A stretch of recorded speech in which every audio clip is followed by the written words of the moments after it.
Hey guys, this is AwesomeJohn22 coming at you today with another review. Today we are taking a look at the entire toy lines, effectively, of the 2012 Teenage Mutant Ninja Turtles and the 2014 Teenage Mutant Ninja Turtles by looking at the 4 title characters from each line and versus them against each other to see which kind of is better representative of their franchise, or their specific place in the franchise, rather, and determining in that way which is the better toy line. It's the biggest versus review I've ever done, and I'm kind of excited about it. It's also the first time that I've ever actually sat down and really thought about what I wanted to say in a review ahead of time. I always come up with a few bullet points, but this time I really gave it some extra thought, because I want to make clear right now, right away, that this review is not a review of the 2 individual iterations of the franchise. This is not a review of the 2012 cartoon versus the new movie. I will not be determining which one is more viable as Teenage Mutant Ninja Turtles, which one better represents the franchise, because as far as I'm concerned, and feel free to disagree with me vehemently in the comments, so long as you comment about it, that every iteration of Teenage Mutant Ninja Turtles is just as valid as every other one, because the Teenage Mutant Ninja Turtles are a franchise that is synonymous with revision. Every single version has been so different than past versions that it's hardly the same franchise. And it's for that reason that I don't hate the new movie. I actually really enjoyed it when I went to see it last night. It was different, certainly, but so was the 2003 animated series. So was the 1987 animated series from the Mirage Comics. It was just different. It wasn't invalid. It was just different.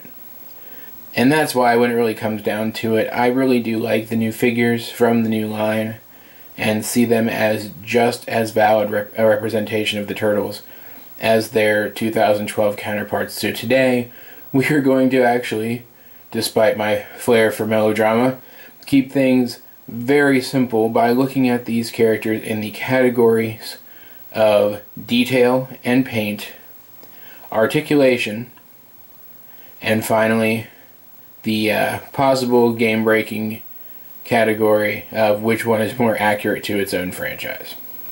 Let's start things off by taking a look at the 2012 Turtles in the first category, paint and detail. Looking at them all together for the first time, they really do look good together. They really look like they could have just jumped right off of your TV screen. They are, they're pretty dead on how you would expect them to appear based on the cartoon.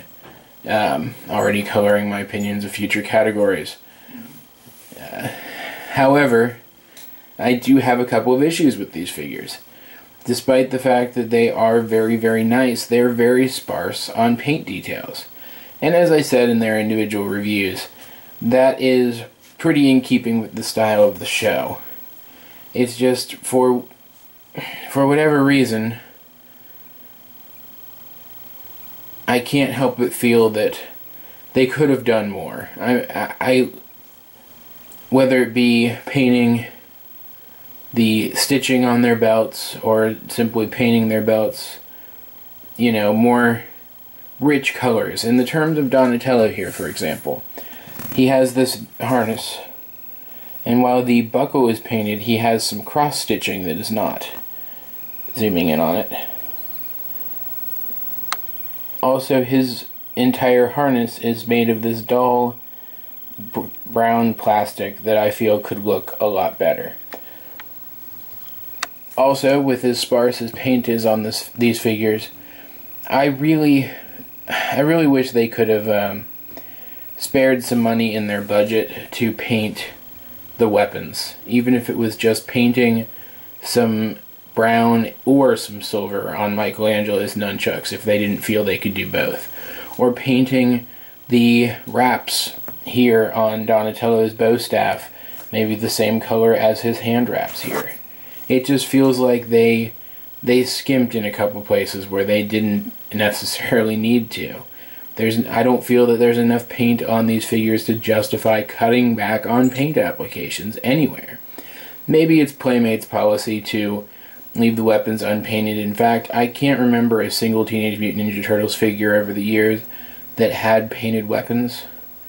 But it still leaves a bit of a sour taste in my mouth because it feels like they weren't even cutting corners. They just reached a certain point, said, hey, I don't think the collectors will expect us to do anything more, so let's stop.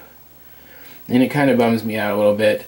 Despite the fact that they look very, very good together, I'm already a little negatively colored in regards to these figures in this category.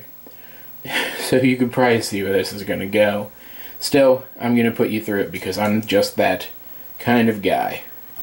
Moving next to the movie figures, there is paint galore on these guys. It is just everywhere. And yes, I'm pointing out in their individual reviews that there are some areas where they should be painted and aren't, such as the laces on Leonardo's thighs, the silver chain over here on Michelangelo's arm, or the really cool techno blue that is present in the original test shots of Donatello on these battle skirts that isn't present here. But there's just so much more paint on these guys all over the place that I am still forgiving of that because there's always something interesting to look at on these figures. Part of that is just the overall greater detail present here. But a big part of it is the paint applications, which are actually quite good. I'm not saying that Playmates is bad at painting their figures by any stretch, but quality control issues are a thing nowadays. And I did buy these figures in a 4-pack. You would expect there would be at least a few quality control issues in a 4-pack, and yet I found few, if any. I'm actually looking at these figures again, trying to see if I missed any that I haven't already pointed out at one point or another, and I don't see any. The paint on these guys is pretty spot on, and while there are a couple spots that I wish were painted better, being ones that I already pointed out a moment ago, I still really enjoy the look of these guys. I think they look fantastic. And while I really like the 2012 designs, I want to make that absolutely clear. These guys are just more interesting. And it is, of course, proof that Playmates doesn't always go minimalistic in terms of their color and detailing. However, once again, if there is anything to complain about on these figures, I think it's the lack of paint on their weapons. As I mentioned earlier, I don't remember Playmates ever painting the Turtles' weapons before, but I still think it would have been nice, especially on Raphael's size, the guard or the grips being painted red, or the same except blue on Leonardo's swords, or maybe just some detailing on Donatello's extendable bow staff. After seeing the movie, that thing has a lot of detail on it that is well molded here, but really could do to be painted in. Overall, though, I think I have to give the category of paint and detailing to the 2014 movie figures. As much as I love the 2012 figures and their designs, there is just no arguing that these figures have more paint and detail and therefore win the category. Which brings us, of course, to the question of articulation. Which line has the better articulation? And Playmates, again, is pretty standard in terms of the articulation, but we're not going to assume anything today because, of course, to assume simply makes an ass out of you and me. What we are going to do, in fact, is we're going to take an extra look at both of these figures and get a feel for their articulation all over again and decide from there. So first we're going to take a look at movie Leonardo here, bringing him up close.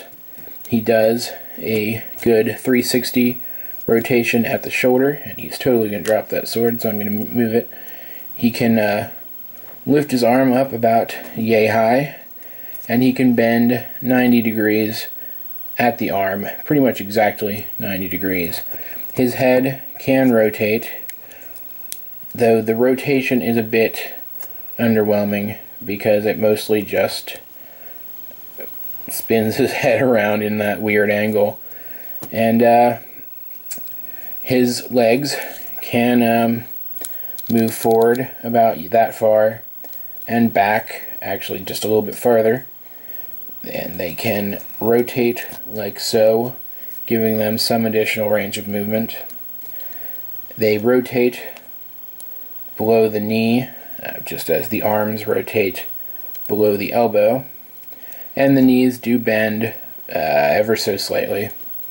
And that is it for the articulation of the movie figures. Their articulation is all completely standard. In fact, Leonardo is actually probably one of the better of them, as he has a smaller shell and smaller arms, meaning that his movements are less hampered than someone, say, Raphael, who really only has a couple of useful poses that you can get him into, despite the fact that he's my favorite figure from the line.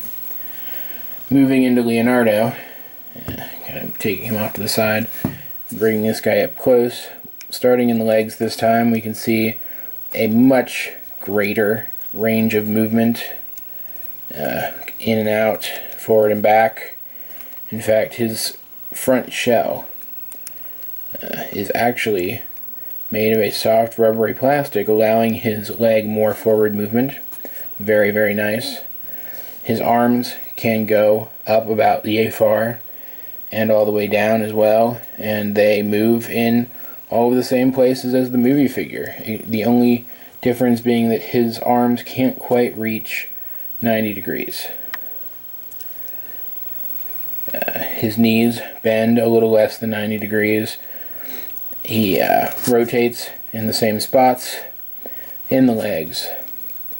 His head rotates normally, and all of this would be enough to win the 2012 characters, this category.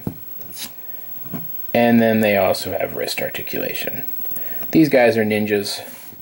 They need to be able to rotate their wrists.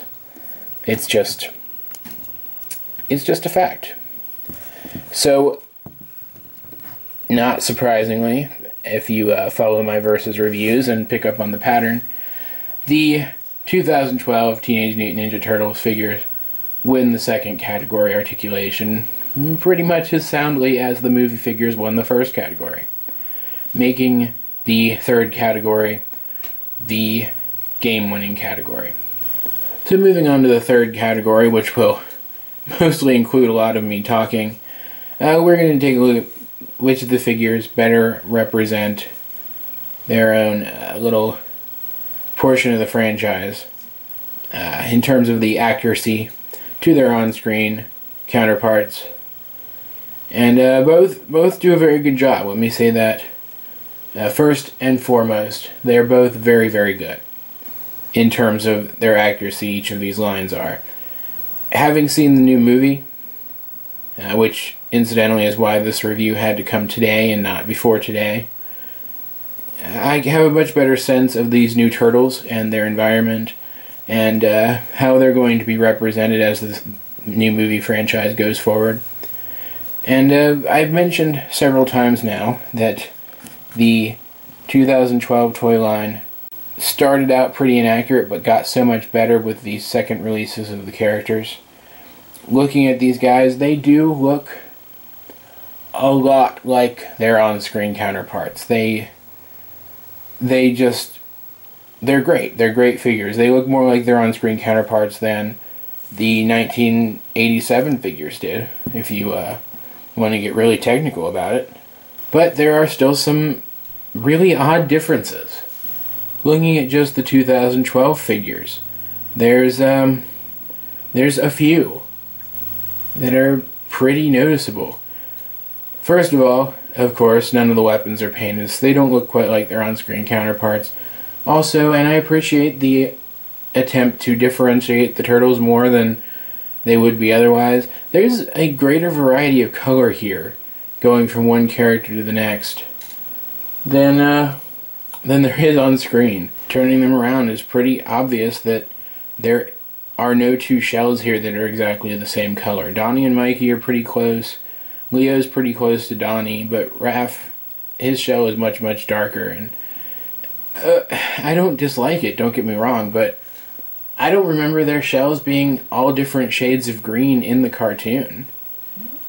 There's also pretty noticeably a greater differentiation in terms of skin color. And again, while I don't personally mind it myself, it causes some problems. I mean, to cite Donnie again, with his pale brown belt harness thing and unpainted staff, his skin's also this kind of pale olive green that it isn't in the series. It's actually a lot more vibrant than this, and I think it does him an injustice painting him such an uninteresting and bland color. So, while there are positives certainly to this line, especially this wave of this line that is far more accurate in terms of design, most of all, there are still certainly some pretty severe problems that I don't feel like I need to dwell on any longer. Though it should be noted that, despite the problems, the figures still look very good, and they look very good together. Moving once again to the 2014 movie figures, again, they also look very, very good together. And like the 2012 figures, they are also very accurate to their on-screen counterparts. In fact, it's almost surprising how accurate they can be considering how unusual these designs were. Let's cite Donnie again for an example. Looking at his bow, they did a really good job of making it look like an extendable weapon, like it is portrayed in the movie. And it's totally falling out of his hands right now, so you'll excuse me for a moment. There we go. And it looks good. It is unpainted, just as with the 2012 figures, and just as I mentioned before, all of their weapons are completely unpainted, though the molding is very, very nice, and they could have gone with something a lot more simple and pulled it off, and they didn't. I appreciate that. There's also all kinds of details in the skin, making them look like they could have walked right off the screen. Yes, they look like toys, but so do the 2012 figures. And despite the fact that they look like toys, they also look like the Turtles characters that they are meant to represent. The only thing I kind of wish were included on Donnie specifically is his eyeglasses that he wears in the movie. They looked pretty cool. I was actually a little surprised by that, but they did. Looking at all of them together, as I mentioned, they do look really cool together, really dynamic. You will notice, though, that I have removed Michelangelo's 3-part staff from his right hand where I usually keep it. That is because after seeing the movie, I can say with absolute certainty that including that weapon with him was absolute crap because he does not use it once in the movie. And while I appreciate them giving the Turtles extra weapons sometimes, why couldn't they have given him another nunchuck? Or if they wanted to give him an extra accessory other than a second nunchuck for whatever reason, give him his really cool rocket skateboard that he uses all over the place in the movie and was absolutely freaking amazing. I thought it was just going to be like kind of a one-off gag based on the trailers, you know, referencing the show, but no, he uses this thing all the time and it's really cool and it's really effective. Why not give him something that looks like that? Why couldn't they have given us that? It would have been really cool. But no, I mentioned missing paint applications, such as the paint on his chain there on his arm, the missing paint on Donatello's battle skirt things, and again, I have to deduct a couple points from that, despite the fact that it still doesn't look bad. So so far, these guys are actually pretty even in terms of scoring with their 2012 counterparts. So I'm gonna have to think of something else to say. What other issues do I have with these guys? Well, they are all kind of hunched over, but they were kind of hunched over in the movie too. Their shells are really heavy in this continuity, so they don't really stand up as straight. What else is there that's a little weird? It could be an inaccuracy. Well, they're all wearing radically different clothing from each other, but they do that in the movie too. So that's pretty accurate. They didn't have color to their eyes in the original release of the figures, but I can't really hold that against them because it looks like the original test shots were going to give them eye color, and then for whatever reason they changed their mind. What? I don't know. I can't think of anything else to deduct these guys on. This might be a first, and I really hate to do it, but I think these guys are just as accurate to their on-screen counterparts as the 2012 figures are. So, a little surprisingly, I mean, to you, hopefully, not to me, I wrote the review, these guys actually come out in a tie. Neither line, at least not in this current iteration of the line, does a better job than the other of representing its respective continuity. And they're both perfectly valid representations of the Teenage Mutant Ninja Turtles, which kind of harkens back to what I was saying before. Teenage Mutant Ninja Turtles is a franchise that is consistently redesigning and reimagining itself. Yeah, something I really respect it for, and something I really like because it keeps it fresh. And I'm just going to come right out and say it. Fans who don't understand that and get picky, I don't really see them as fans of the franchise. Because saying that you're a fan of the franchise and then whining when it reinvents itself is contradictory. So these two toy lines tie. They are just as good as each other. Just as, I'm going to come right out and say it, the cartoon is just as valid as the movie, and the movie is just as good as the cartoon, in its own way. And that's really all I have to say about that. If you enjoyed the review, and I really hope you did, please like and subscribe, and leave a comment down below if you feel so inclined. If you'd like to know my opinion on the new movie, check out my blog where I have a full review posted. The link to my blog is in the description down below, as well as a link to my Twitter and my collections video. Check out that collections video, and if you see anything in it you'd like me to review, let me know, and I will see what I can do. This has been Awesome John 22. Please don't hate me too much, and I will talk to you guys later.